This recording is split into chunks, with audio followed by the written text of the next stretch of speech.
When have you witnessed pure evil? Part 2. Please remember to like, share, and subscribe.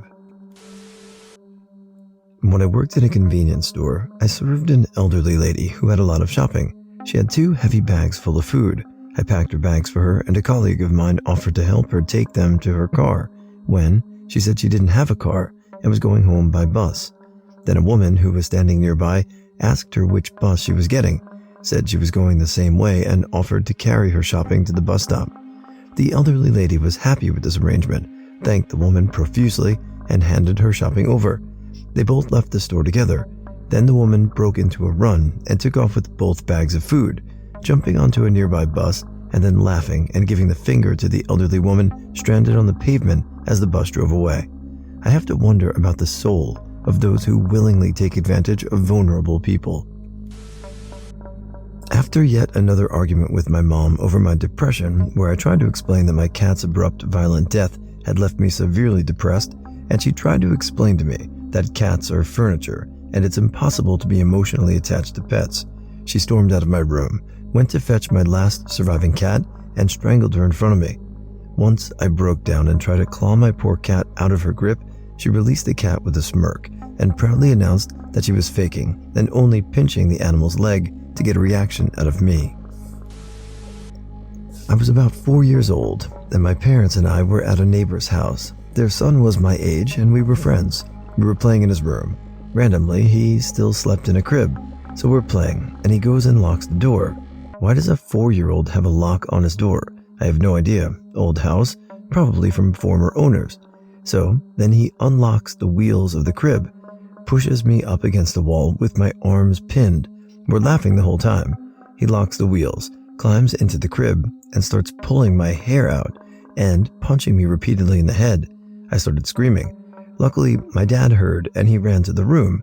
When he couldn't open the door, he kicked it down. I recall he grabbed the kid and launched him at a wall. He crumpled to the ground. He flipped the crib away from me and scooped me up. My last memory of that night was leaving the house while the kid's parents smacked the shit out of him. The next year, we were in the same school for kindergarten. He was still unstable, fighting a lot and pulling down his pants in front of people. I have no idea whatever happened to him as we moved. I was probably the last person, non-family member, who talked to my coworker the night before he bludgeoned, disemboweled, and beheaded his wife and daughter. He also attempted to do this to his son, but the son caught a glancing blow to the head and was so bloody he slipped away. My coworker also attempted his own life, but knives hurt. I think he got 90+ years. My sister kicked one of our other sisters in the crotch a few days after she'd had surgery on her abdomen, which resulted in the removal of one of her fallopian tubes and an ovary. Her surgery, not the kick.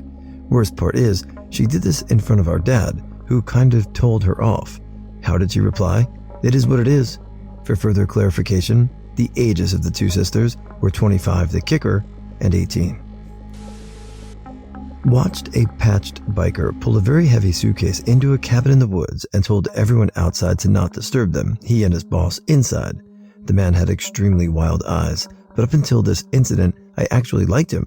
I got a nauseous feeling, just a palpable sense of evil, before I could even hear a sawzall running inside. I will never forget, and I've never been close to having that feeling again. It was indescribable. My mom dated a psychopath when I and my siblings were little. My baby brother was still crawling, and when he wouldn't stop crying, Danny put him on the roof of our duplex, accessible by window, where my brother then proceeded to fall off. He was okay, somehow 0 physical injury. My dog and cat didn't get out so easy. In the end, he tried to kill us all by sabotaging the furnace to fill the house with fumes.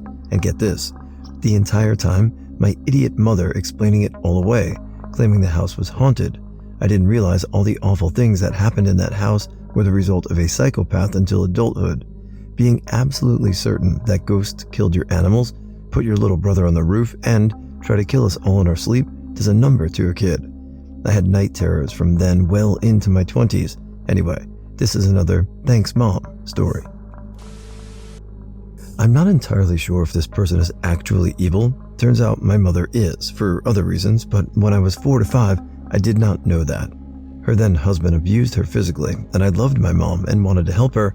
so I stepped between them and said some shit kids say. He proceeded to smack me over the head with the flat of his hand and threatened to kill the family dog, which I loved dearly, if I didn't go away. Scared shitless, I went away and cried, while he went to get a very scared dog, came back with it, and in front of me snapped its neck. It was a fairly small mixed breed dog. I will never forget the sound of the neck cracking and the subsequent fall of the lifeless corpse that was once a dog I slept next to onto the cement floor. Yeah, he was fun. Great fun. This started when I was 14. There's this asshole in my grade who targets a girl for a while, makes comments on their body. He commented on my large chest, tries to date them, then ends up stalking them online if they say no, then assault them if they agree to it. Then, when someone stands up to him, he threatens to commit suicide. The school has done absolutely nothing about it, aside from get me out of his classes. I was stalked, but luckily not assaulted. It's taken people until my junior year to come forward. When I was a freshman, he threatened to shoot up the school because his girlfriend broke up with him. I fucking hate his guts and wish the worst on him. Not so much witnessed, but heard it via podcast I listened to called Behind the Bastards. One of the more recent episodes talked a bunch about how the Japanese military had like sex slaves that they kept in the barracks or in work camps, and the torture they would inflict on these women, including sticking hot pokers up their privates and raping and decapitating a woman who didn't want to keep servicing 40 men a day. The high command didn't even care. They just essentially sanctioned it so they could commit all this rape and pillaging after it had been going on for so long. I think if I'm remembering the numbers right, it was close to 400,000 women they raped, tortured, and killed from Manchuria, Korea, and China. A lot of those women were killed to silence them, so they couldn't talk about what they experienced, and the world did nothing. Part of that was likely because nobody wanted to piss off Japan, but also because the Japanese military took and burned all the records and evidence so they couldn't be held accountable. That is true evil. I was a sex worker in New York City. He wanted me to torture babies with him, said he was sick of having to go to China to do it. He really wanted to torture them, not just molest them. I was really scared, but he didn't hurt me. I obviously couldn't continue the appointment. I got him to leave after he turned on cartoons and made a bizarre phone call. After he left, I called the cops on him. It didn't matter that I was a prostitute. It wasn't like I was going to get in trouble for it. It was hard for me to get the right precinct, and the cops wouldn't listen to me. They thought I was trying to report a crime happening to me.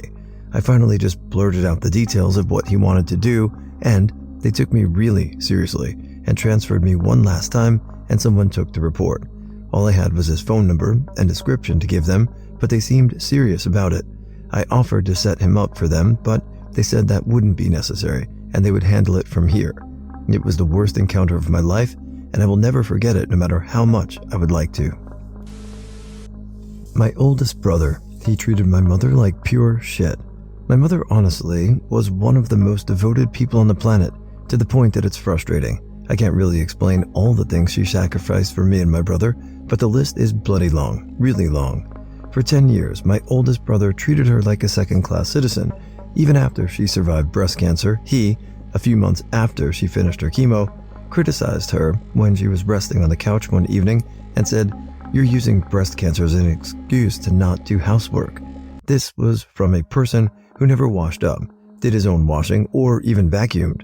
Outside the house, however, he'd be the nicest person to anyone that wasn't his family. He assaulted my brother over a laundry dispute, literally. He did shit to me I don't even want to mention on this sub.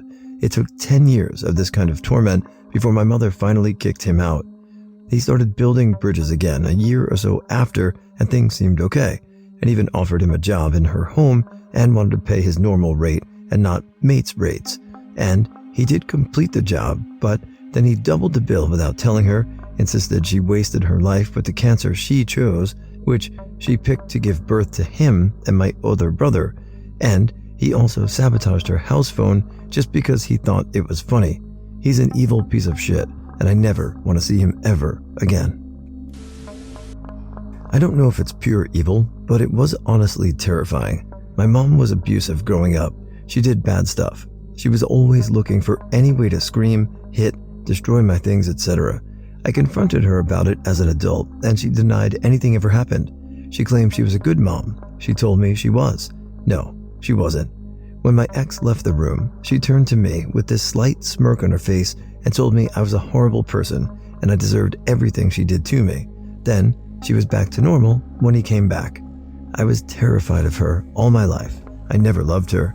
I remember when I was 12, some kid in school asked me if I loved my mom, and I said no instantly. I feared her. I didn't like being anywhere near her. I dreamed of running away or being rescued daily. I dreamed of having someone there to talk about my day like I talked to the people I created in my head. The people that gave me advice, scolded me when I was bad, congratulated me for the good things, etc. I dreamed of being hugged, of living a normal life without being scared. I was so alone back then, it physically hurt. I remember the first and only time I saw people from my school after we left. It was the first Christmas home, and we all met up for drinks. Everyone said I was far more relaxed than they'd ever seen me before. I realize now that it was because I had a home to go back to. I wasn't living in fear every day anymore. I only had to put up with my mom for a couple of weeks, and then I'd be free again. I'd get to go home to my friends, to people who weren't mean or cruel to me. I hated that town. I don't love the city I'm in now, but I love the people around me. That's what matters. This shitty kid, 12 or 13, grabbed a hammer and brought it down on my sister's head.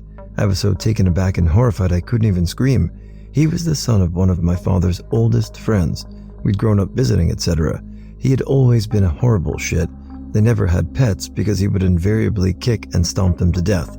Anyway, on this occasion, they had come over for Thanksgiving, I think. We were in the backyard and my dad had a little shed where he kept his tools. Well, I was hiding in the shed because I didn't really want to play. I saw him come into the shed and I held my breath, hoping he wouldn't see me. I hated him with a passion. Then my sister came into the shed. Well, shit.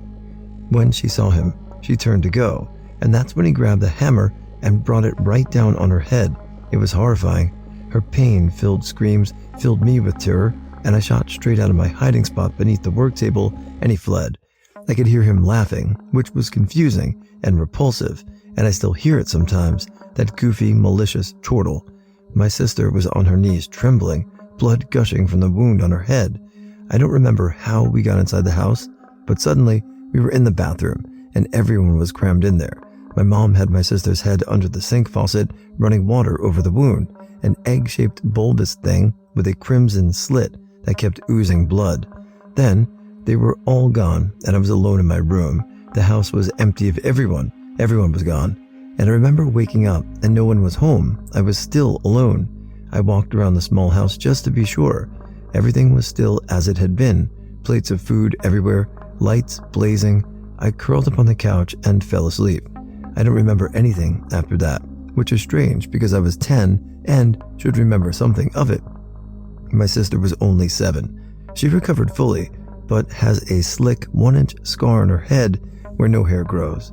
You can't see it unless you part her hair and look for it, but she has a habit of touching and rubbing the spot absently, like a sort of tick. Over the years, we heard how difficult he was and that he was a nightmare to deal with. Anyway, that crazy asshole is currently in prison. I don't know why and never asked. Just glad he's locked away where hopefully he cannot hurt anyone. Me and my friend were out in the woods doing target practice with his .243 Winchester rifle. After about 5 minutes of shooting targets, he told me to go get another log, which was a foot-long log, what we were shooting at with a paper target taped on it. I went and got a log and placed it on the ground about 100 feet where we were shooting from, taped the target on, and then bang. I jumped back out of pure shock, looked at the log, and I see a bullet hole around the bullseye of the target.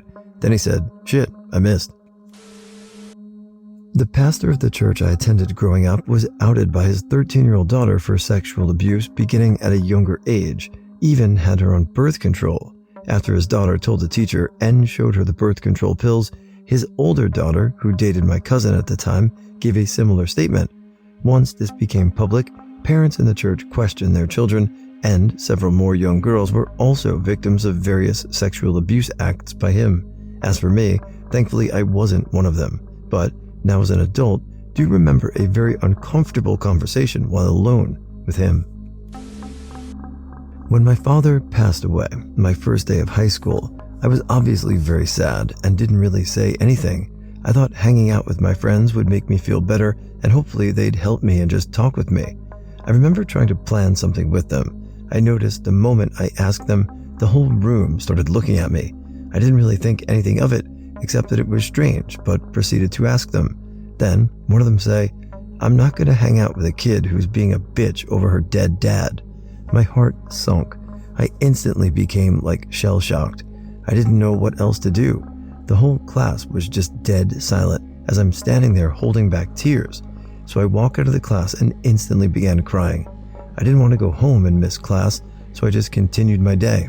Lunch goes around and the whole freshman class starts talking about me and my dead dad and how I'm a pussy and such. They point at me and laugh. Since that day, I've never trusted really anyone. Fuck that school. In 2012, I was in prison. I was in at 18 for auto theft, just a dumb homeless kid who needed money. I was in an open dorm type prison block. My bunk was next to the bathroom. This man had recently been rumored to have ripped off a gang of a drug deal. One day I was chilling on my bunk and seen this man being carried into the bathroom by 4 men. He was kicking and screaming, "No, please no." After they got him in the bathroom, one of the men went to the corner next to the bathroom where the brooms were. He grabbed a broom, and after bringing it into the bathroom, I witnessed them shoving the broom up the man's rear end. The agony in this man's eyes and voice. After the goon squad came through and cleared the situation, I never saw him again.